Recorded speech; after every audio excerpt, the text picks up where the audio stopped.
I'm opening my textbook right now. Look how clean this is.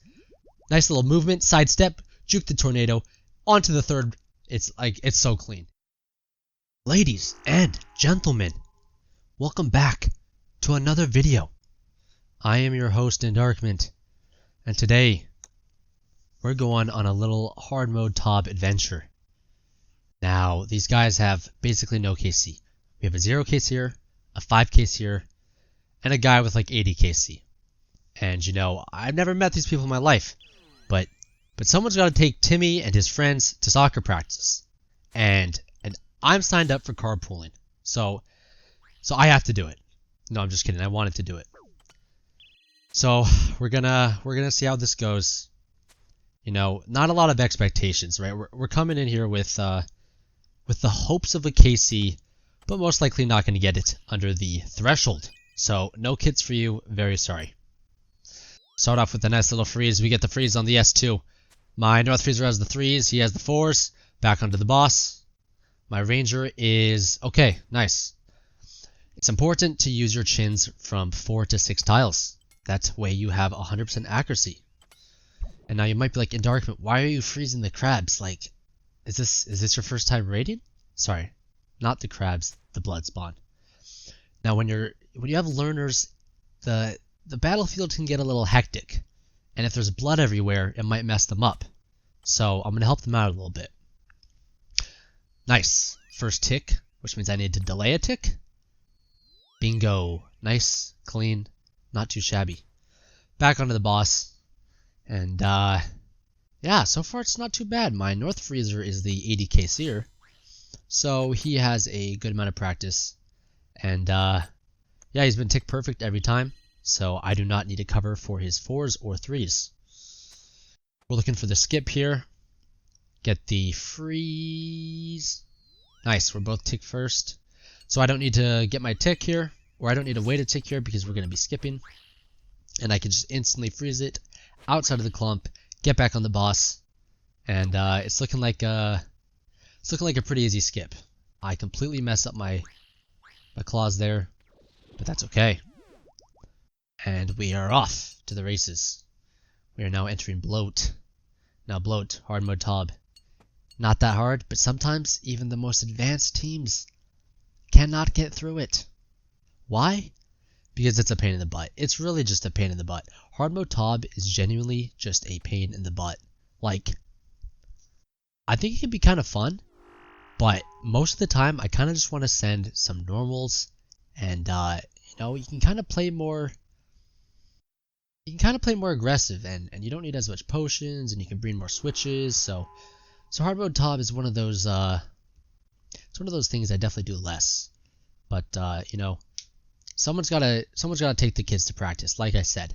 And if a team doesn't have any higher KC'ers, then most of the time it is a disaster. So I'm basically doing jury duty, right? No one wants to do it, except I do want to do it. And yeah, hopefully we can get them some KC. Hopefully we can get them some experience under their belt. Nice little scyther. Another little scyther. Go for the claw. So we got 2 scythes, 1 claw, 3 scythes, 1 claw, and 1 chally. I don't know what I'm doing, guys. Like, I hard mode ToB once in a blue moon. Okay, I'm here to click, and hopefully I can do a couple callouts. And you know, because we have a 5 KC'er and an 80 KC'er, then I have like a good idea, or I believe they understand the gist of ToB. Yeah, I'm gonna throw in the line, the gist of the ToB. So hopefully I don't need to, you know, babysit them, and I can just kind of do my thing. You know, one player that knows what they're doing can really help in a hard mode ToB. Okay, enough jokes. We're gonna get into the educational content, and I'll try to point out some things that I could do better, what they could do better, and hopefully you learn a thing or two. So here it looks like we are getting the 3 down on Bloat, which is not ideal. But in hard mode ToB, it's going to happen more often.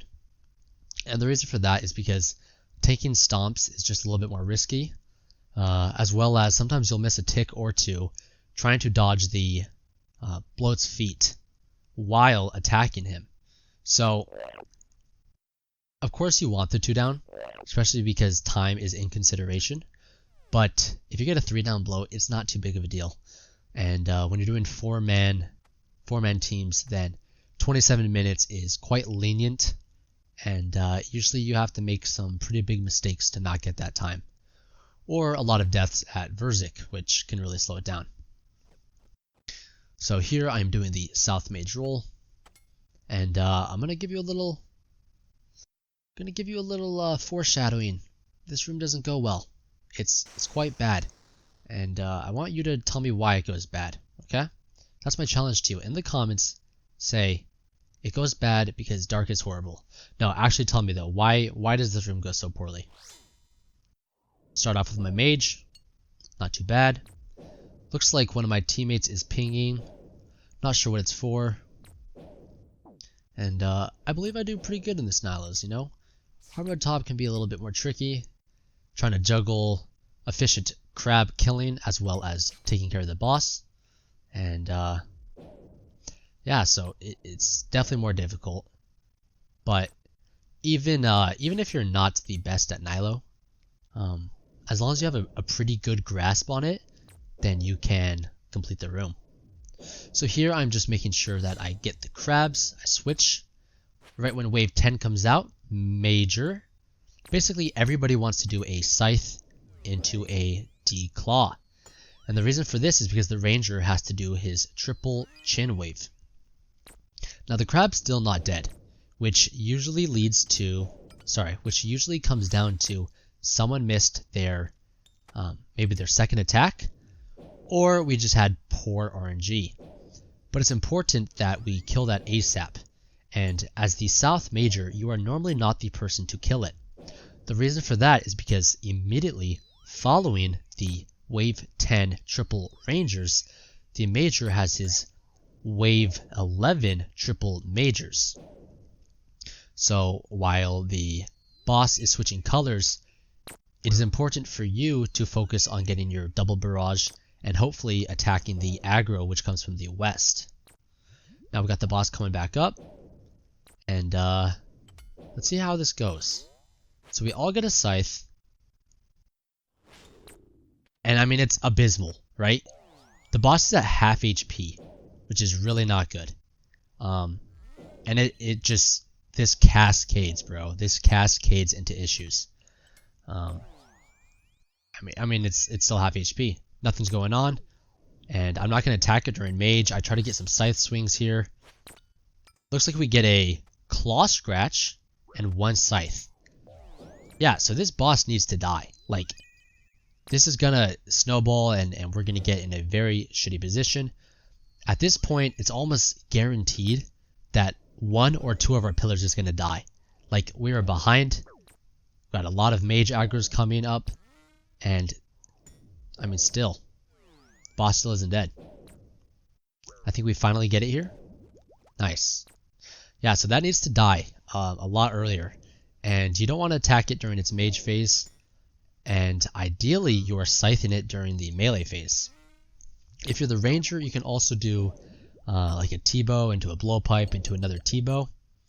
But yeah, ideally you're scything it. So it looks like one of our pillars is going down. What is important when you see one of your pillars going down is for you to heal up. The worst thing you can do is die, right? So this guy's at 27 HP. I'm already safing, man. Like, you know, I already used the joke, but I packed lunch, and I'm going to pack a lunch for a reason. I'm going to eat it. So use your yellows, sip your brews. I mean, we're going to have another pillar go down here. So everyone should be eating their brews. This guy's at 23 HP. He needs to be eating his brews. And bam, he's donezo. And yeah, I think I checked his inventory and he has like 2 or 3 brews. So easily preventable death. Sip your brews. It is very important that you stay alive. So the Nylo boss is coming out after this demi boss. And you know what I preach, right? Baby steps. So if you're not comfortable doing full wave switches and getting the correct overhead prayers, then you need to simple it down, right? Just do a one-way weapon switch. Don't even need to worry about the prayer. Just camp Piety.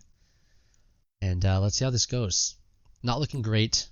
I'm at 37 HP with a 1-dose brew. Ladies and gentlemen, am I going to survive? I don't think so, but we'll see. We'll see. Hopefully the Blood Fury clutches up. It does not. 1, 2, no heals, still at 40 HP. Now, what should I have done here? I probably should have asked for a brew, quite frankly. And looks like we have the Ranger role, which is always the E-girl. You know, doesn't have to move, just sits there. And this is for good reason, though, because when you're the Ranger role, you're going to bring full Void.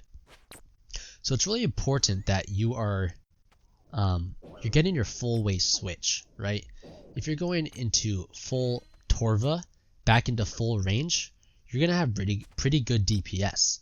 So that's why you do not move, right? You have the most important switches. So if you're moving around the room, it's going to be a lot harder to do the correct switches and not mess up your overhead prayers, or you're running around for your team. So here I do the little brew. So yeah, Saltaz died. Let's see how many brews he has in the inventory. Please show, please show, please show. Come on. Okay, he had a brew in his inventory, but that's still a brew he should have used. And he hits me with the wonderful weather we're having out here. Like, I'm looking around in real life. There's no weather going on. Very, very nice view of the game as well. It's kind of cool how the Nylo room is almost like a Coliseum. You know, Coliseum's coming out. I'm excited. I'm going to post a lot of videos about it, hopefully. Anyways, sorry. I was just going on these tangents of making horrible jokes that literally nobody finds funny. So we're heading into Sot.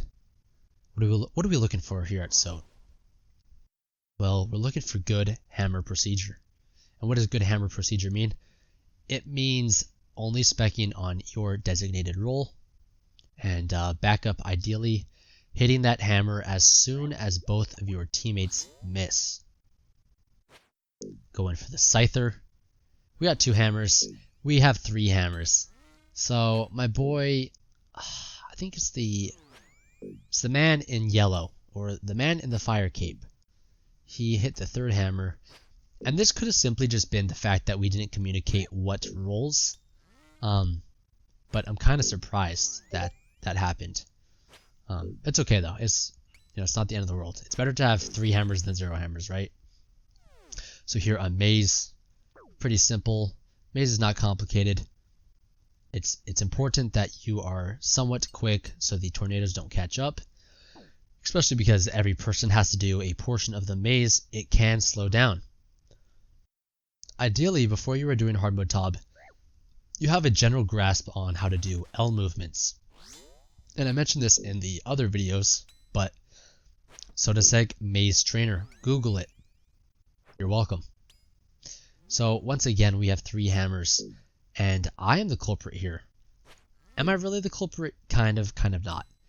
My team is just, they're late to hammering, and so I'm not going to look around and watch them hammer. Why? Because I rely on the plugin, right? I'm a RuneLite crony. I have no skill. I rely on RuneLite. So that was my fault. I should not have hammered there. And it's kind of funny because I have 1 brew dose left, which I could have used to stay alive at what's it called? Nylocus. I could have used the brew to stay alive at Nylocus, but it comes in clutch because the second ball that Sotetseg shoots, you're supposed to tick eat it. So it's nice that I have 1 tick eat left. At this point, I am at 89 HP. I should be switching to my... I brought an amulet switch. And the reason for that is because, rumor on the street says... Oh, nice, I actually switched my amulet. Rumor on the street says that if you have a Blood Fury, it's not worth it to do a ring switch. And I'm assuming this is because of the max hits. So I opted for the amulet switch and maybe save a little bit of moolah. Oh, I sound like a little brokey doing that, but that's okay, Your money up, not your funny up. You know what I'm saying? Okay. So next room is, what is the next room? Xarpus. Xarpus is amazing, especially in hard mode ToB. It's so easy. Defense is lower. Less room for exhumes to spawn. And I think I should probably explain my what's it called? My inventory situation here. So I have 12 points. 2 brews, 2 restores, and I'm thinking, what can I do here? Alright, I want my team to stay alive. I'm not here for the KC. I'm here to help my team learn hard mode ToB.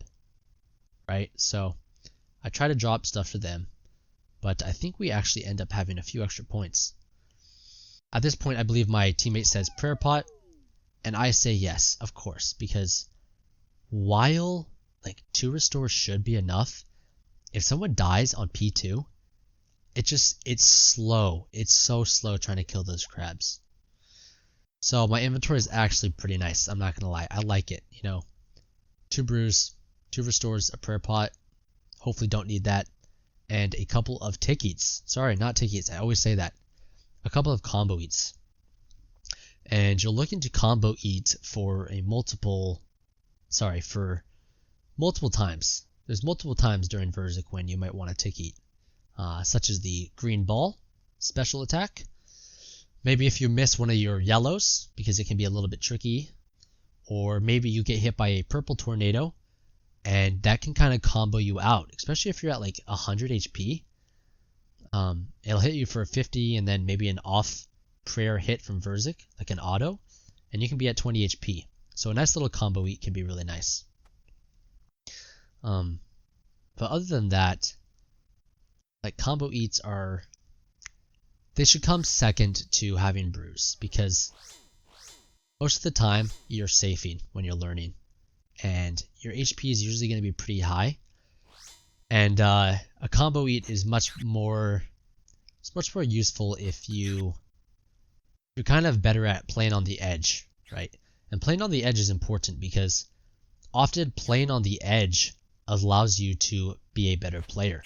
It allows you to take more risky moves, which are often more rewarding. So not having high HP is usually beneficial at Verzik, because if you do get hit by a purple tornado, what happens?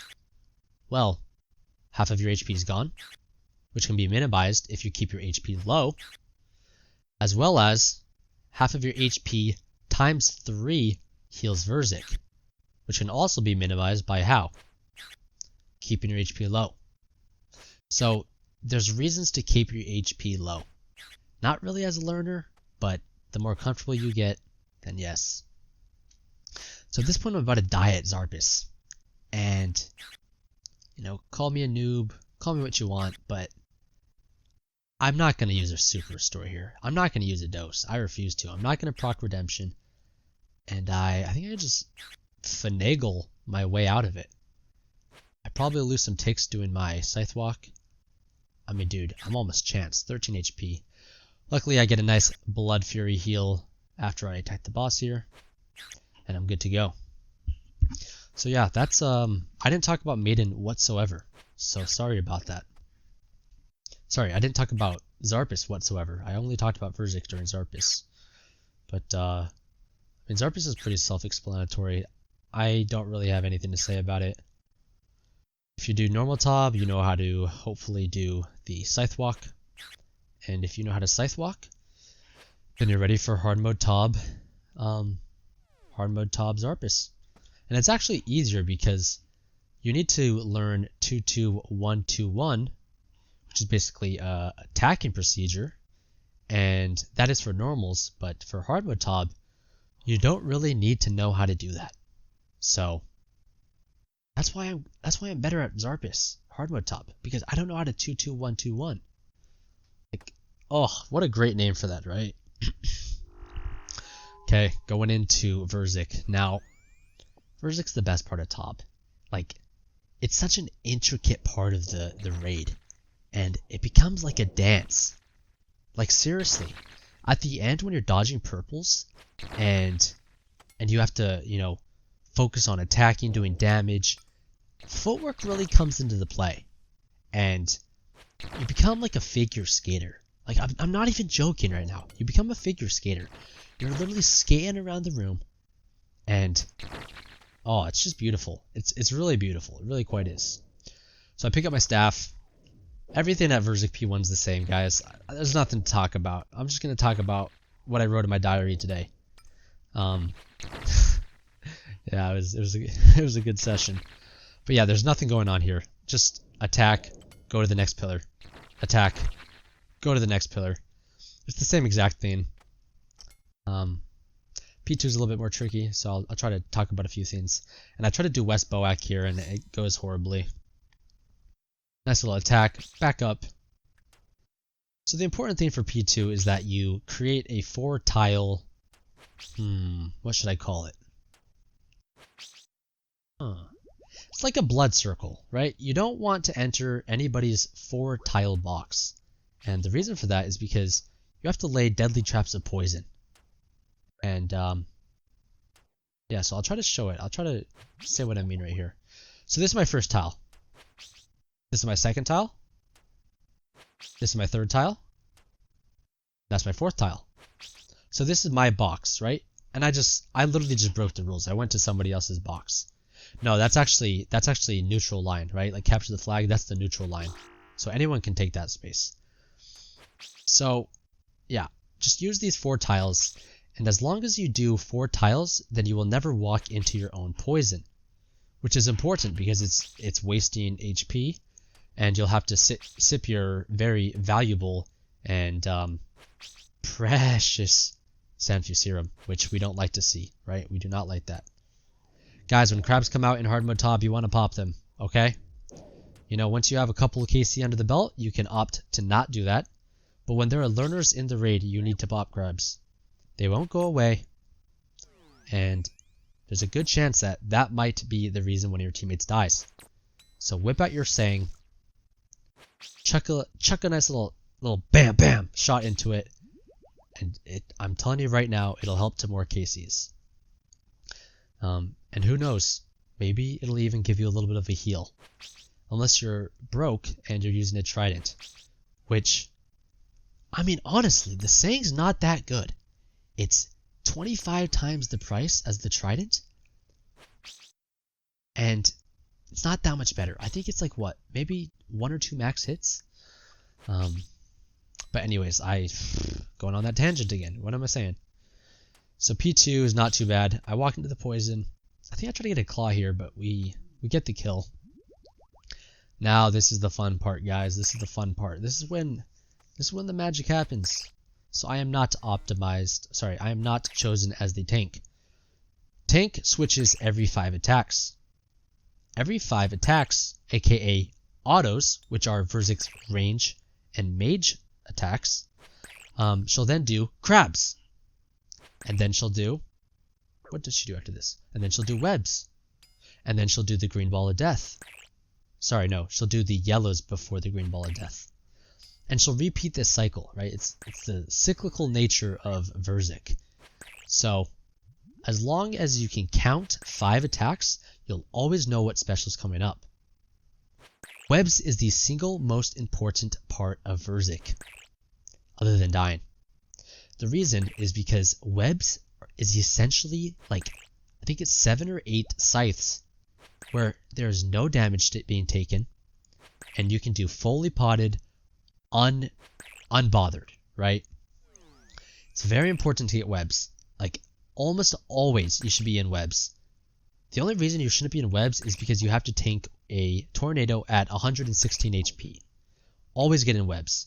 If you need to die, or sorry, if you need to tank a purple to get into webs, do it. Oh my gosh, look at this footwork. Like, come on. I'm opening my textbook right now. Look how clean this is.